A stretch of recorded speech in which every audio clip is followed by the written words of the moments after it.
Welcome to another edition of the Coaches Show right here on SportsNetUSA.net. I'm Avery Jordan here with Luke Hobbs, and as you can see, we're here at the Hal Scherbeck statue right here, Hal Scherbeck Field. We're here to talk a little track today. And Luke, Fullerton, they had a heck of a week last week. They did come away with fourth at the OEC Championship track meet at Riverside, and now they have to go into the SoCal Regionals this next weekend. Yeah, this is actually the SoCal Regional Prelims coming up, so they did have some of their individual athletes qualify for that among them, and you'll see them coming up on the show. We have Justin Walker in the 110-meter high hurdles and the long jump, and also the men's relay team in the 4x4 and 4x1 had an outstanding week as well.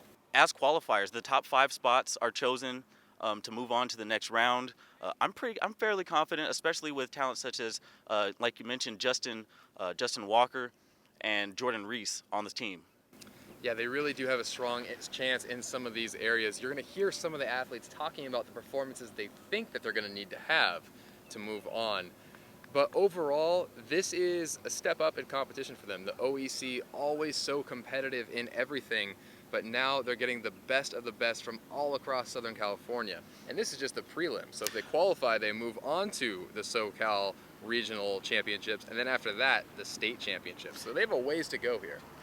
The NorCal prelims are going to be going on, and they're actually going to have the results posted so that going into Saturday, everyone's going to know what scores they need to get in order to perform, to compete against the NorCal competition. That's a huge advantage when you know what you need to do going in. You've got that number in your mind. It's not vague, it's specific, and you can visualize yourself winning. So let's step aside and have a couple words with some of the athletes. So we're being joined by the coach of Fullerton College softball, Coach Speedy Mendoza. Coach, unfortunate loss, but you guys ran into a conference champion. Yeah, we did run into a conference champion. I felt didn't matter who we were going to play. We were going to come out and try to do our very best and give our all. You guys took an early lead. What was it about your team that allowed you guys to be so resilient? You know, I think it was we early on that inning we executed. Jill started off with a leadoff double, and then we were able to try a little bunt and made them make some mistakes and scored early. When you talk about Jill Siza, Defensive Player of the Year, what's it like to have that under your belt? You know, I'm very proud of her. She's come a long way with some injuries, taking a year off and then coming back on the field. And her leadership skills, we're going to miss that next year. And, she covers a lot of ground in the outfield. So I was very proud. It was a unanimous decision in the Orange Empire Conference that she was Defensive Player of the Year. So very proud of her. Behind the plate, 2 runners were thrown out trying to steal. Was that a call from the bench? No, actually, the kid just picked them off. We knew they were going to steal. We set her up for outside pitches and be able to throw them out. And then we had a couple of missed throws as well that cost us a couple of runs that scored. So we had that one bad inning that scores 4 runs. It's a difference maker. Looking over the season, you had that big win over Santiago Canyon that helped get you guys here. What is your outlook looking back on the season? I'm pretty excited for the freshmen we have coming back next year. And we have 5 red shirts. So we lose 8 sophomores, but as our starting team, we're only losing our left fielder and center fielder. So we come back pretty solid. Kids will learn that they've been playing together. So I think we should be pretty good for next year, I hope. When you look at the batting order next year, who is someone that you think can step up big for you guys? Alexis Contreras. She started in the fall and then kind of didn't come out very strong in the spring, and then we finished up with her. So she's a freshman coming back next year. I think her bat's going to be working really well. I feel she's going to work real hard. She's a hard worker already. So to get back in a tough lineup, and she had to take out Amanda Guillen because Amanda Guillen was batting over 400. But we just felt that going with Alexis, she'd kind of been hot. But you know what? Guillen's come off the bench and been very successful for us. So. Is that a problem you as a coach would like to have when you have one player batting 400, the other trying to take it over? It is a problem because I'm like, who we hitting today? And both of them are fast on the bases. They're great heads-up base runners. So Amanda Guillen has a good future in front of her. I wish I would have had a future ahead of her. I wish I would have had Amanda one more year, though. She's a transfer sophomore, so she's grown so much in her game. And, she's made some comments to me like she's never hit this well. She's never been this consistent. And her attitude, just a lot of things I've seen her growth. So I know the potential for her to play next year at the next level. She's going to do really well. Well, thank you, Coach. Yes. We look forward to seeing you next year. Thank you very much. I appreciate you guys coming out. Hi, I'm here with Justin Walker. Now, Justin, as an athlete in track, you train mostly with strength training, with conditioning, and then also with plyos. Can you tell us a little bit about what your regimen includes? Well, because I do two separate events, hurdles and long jump, so each workout is kind of different. Mondays and Wednesdays, I go to like a long jump workout. I'll probably start off with like the regular warm up we have, then I'll do some like plyo stuff to work on my explosion, and then I'll probably like go to the pit and do a couple of run throughs. It just depends on the day. And then on Tuesdays and Thursdays, like today, I'll work on hurdles.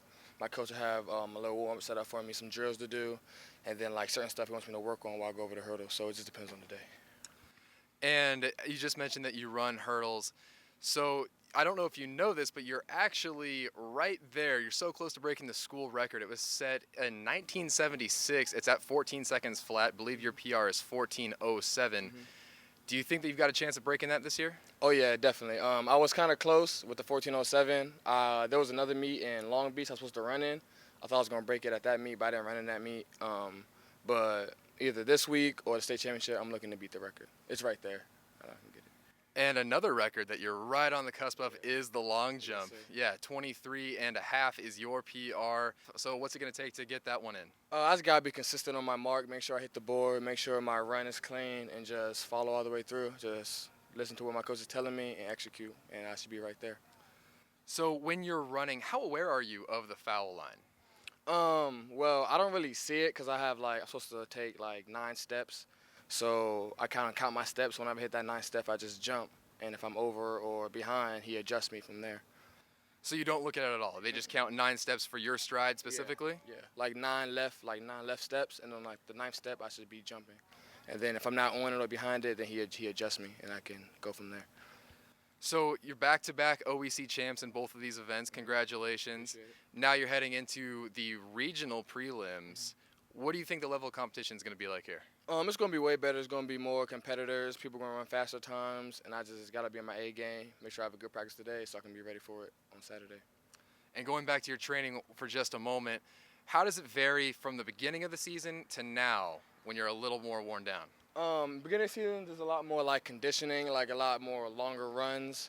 And as the season goes on, we work more technical stuff because once I'm in shape, we can really work on the technical stuff and make sure everything is sound for when I run and jump. How long does it take for you to get in shape? Like 2-3 weeks, probably at the max. I should be fine. All right, well, best of luck this weekend at the regional prelims, and then we look forward to seeing you go on to state from there. Yes, sir. And now I'm here with Fullerton College thrower Josh Spillane. So Josh, you're going to regionals in discus as well as the hammer throw. Can you walk us through what your form while throwing the disc is like? You want to stay real long out the back and under control. The biggest thing at this point is utilizing the form that you learned and strength that you've gained throughout the season. And that's the biggest thing, is just staying calm and collected. And you just mentioned the form that you've learned. How does that change from thrower to thrower? How are you different from other throwers on this team? You utilize your strengths as with any type of activity, obviously. So for me personally, I'm quick, but that could be a good thing or a bad thing. So I just need to make sure that I'm quick in the right areas and I'm not too fast when I shouldn't be. Now, the discus is a sport that's all about the torque. So when you're falling around, you hit the point of release. What is your finish like? Do you stop on a dime? Do you follow through on the left leg? How does that work for you? I really try to make sure that I shift all my weight from my right leg onto my left before I do a reverse, and that's how I usually finish my throw, is with the reverse. Now, you also have experience in the hammer throw. That's a sport that I feel like a lot of people probably don't know much about. Can you walk us through that? Hammer is very difficult because it's the opposite of everything that you've been taught. Like if you started throwing in high school, you have to keep your the weight in front of you rather than behind you. So you have to let the weight take you around. So it can be very tricky trying to hit the positions that you need to get cutting the circle in half and stuff like that. And what's it going to take for you to qualify here? What mark are you going to need in the hammer to move on to the regionals? I'll probably have to be hitting around 45 meters, so that's roughly like 147. All right, I'm here with Jordan Reese. Jordan, thanks for taking the time to join us here today. Last week, you guys came away with the 4th spot in the OAC. How are you guys feeling, or actually, how are you feeling going into the SoCal Regionals this weekend? I'm feeling pretty good. I had PR'd in the last meet at finals. I ran a 12.54. So at the beginning of the season, my goal was to hit a 12.6, and I was able to manage to get a little bit below that. So I was pretty proud of myself. What kind of work do you have to put in to getting to reaching a PR like that? And what does it feel like when you not only reach it but surpass it? Well, the training is pretty intense. It's just maintaining, like going into the weight room, being out here, just putting in the work, running and gaining my endurance, which will help a lot with getting a PR. And it just makes me feel really proud of where I've come and how far I've come to get here. Now, coming into the season, you said you wanted to get a 12.6. What did that feel like when you crossed that finish line and you saw your time? The 12.54. Yeah. I actually didn't expect it when I heard it over the intercom that I hit a 12.54. I couldn't believe it because I didn't feel I was going that fast. But when you have faster people going against you in a race, it kind of just pulls you to like places you didn't think you were going to get to. You talk about your emotions and your thoughts during the race. What are some of the things that you think about? Does that change with the position that you're in, or are you always just one-track mind? For me, I'm basically just a one-track mind. I don't really think about anybody else in the race besides myself, and I just try to move with the faster people to see if I can get a PR in that sense. Now, when you're running, technique is also important. Most people look at it and they're like, well, it looks like a bunch of robots are running. Can you talk to me about your technique and how you perfected it to get to where you are now? Well, my coaches are always saying maintain form, so that's just keeping my posture, keeping my head straight, and just moving my arms at a 90-degree angle along with my legs as well, keeping that 90-degree angle, and that's pretty much for me, that's my main technique. All right, I'm here with Coach Shields. Coach, thanks for taking the time to join us. You guys placed, the men and women placed in 4th this past week. How does that make you feel going into this next weekend? Well, the goal obviously is to be higher than 4th, at least in the top 3. We're in a tough conference. Riverside, of course, is the leader of the conference, Orange Coast Saddleback. So it's only my 2nd year. We're better than we were last year, so that's good. Slowly but surely building.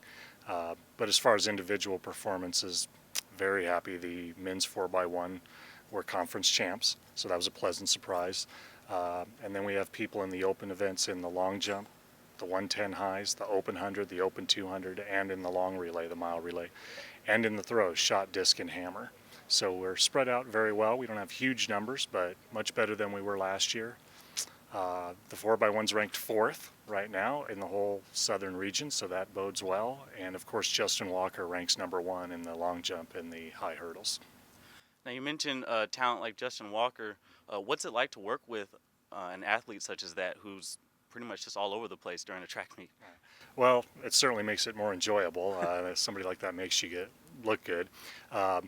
But that being said, you have to make sure he realizes that he's got to work just as hard or even harder. A lot of his ability is natural. He comes over from football. So it took some convincing. Sometimes he doesn't understand why we're making him do so much. But when he loses, then he realizes why. So he's come a long way from last year to this year. He's worked much harder. He recognizes the need for that. Like I said, it's like 6'4", whatever he is, 185, 195. Obviously a pleasure to work with. Now, you're talking about performances and having great ones in big-time track meets. We just spoke with Jordan Reese. She had a PR just last week in the 100. What's it like for you as a coach when you see one of your athletes PR? Oh, well, it's very satisfying. I mean, that's why we do it. There's so much going on at an event. It's 20 events, so you're kind of all over the place. But when an event like that comes up, you're hoping for a person. They're kind of on the bubble. You're not sure if they're going to make it or not. So when they pull off a big PR, in her case, hers was big, a couple of tenths, it makes you very happy, especially when they get to go on. And you see the satisfaction they get. That's the best part of it. Less than 1% of these people are going to make money or a career out of track and field. Mm-hmm. So the fact that they're enjoying it, getting to do it, is very positive. But it's where they go from here is what I'm much more excited about or concerned with. University, graduating, having a career. All right, Coach. Well, you've been doing great work, and good luck this upcoming weekend. So that's going to do it for us this week on the Coaches Show, as we got a lot of track and field in. Once again, I'm Luke Hobbs with Avery Jordan, and you've been watching The Coaches Show on SportsNetUSA.net.